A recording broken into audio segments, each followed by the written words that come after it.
real?" she asked as she tried to perfect her sketch. She frowned. The shade of blue was too bright, practically cobalt. She needed to mix in a little gray to make it accurate. "Do you think it's blue this time?" "We've gotten good tips listening to police scanners and citizen radio so far," Claire said. "Remember how I told you the citizens band radio was invented in 1945 so average people could communicate?"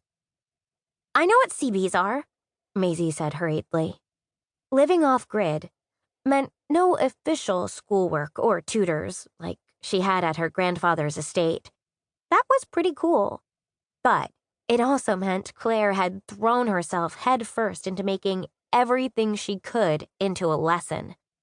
Owen's idea of teaching was more fun and usually involved showing Maisie how to track in the woods or sharing cool facts about dinosaur behavior.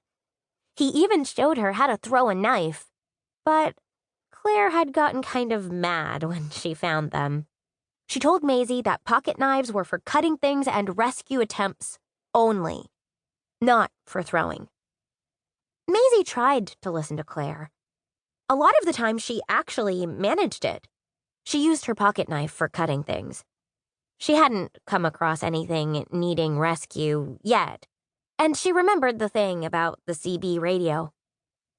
Before the world changed, before Maisie kind of changed the world with the press of a button, the radio network was used by truckers to communicate about road traffic. But citizen radio had evolved into a jackpot when it came to dinosaur sightings, if you could reach them before the poachers did. They'd been following raptor sightings for the past month, hopping from southern Oregon, where a herd of Triceratops had settled in the Rogue Valley, to the orchards of central California, where there was a real problem with the herbivores eating all the almonds. So far, they'd found lots of dinosaur problems to solve, but no blue. "Did they have nuts in the Cretaceous period?" Maisie asked, because she knew Claire would have an answer. "Yes, but they probably didn't look like what we think of as nuts," Claire said as they passed a green sign that said Gibson Peak, 50 miles. "Like everything on the planet, plants have evolved too. What we think of as a tomato is different from the ones the Aztecs were cultivating in the year 700. "Did dinosaurs eat nuts before, like they're doing now?" "I'm sure some of them did," Claire answered. "What did they eat at the park when you were running it?" "Each species had its own special diet.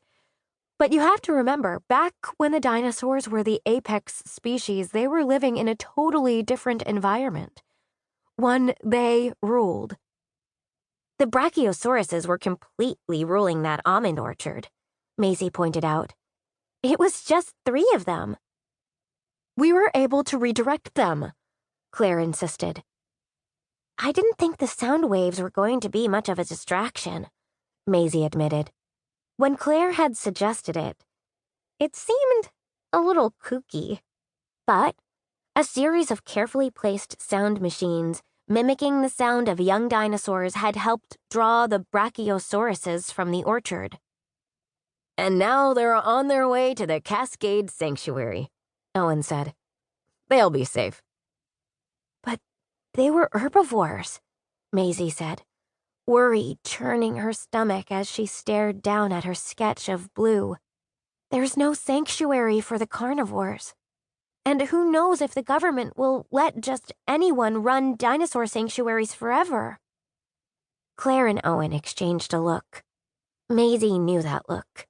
It was a don't talk about grown-up things sort of look. But it was true. Several sanctuaries had been formed by regular people while the government held a lot of boring meetings to talk about what to do with the dinosaurs, instead of actually doing something to help them. Maisie had no idea what was taking Congress so long. People like Owen's friends were able to care for more than 20 herbivores on their ranch. It seemed to her that the politicians should be able to create something similar. Instead, they just kept discussing doing stuff while the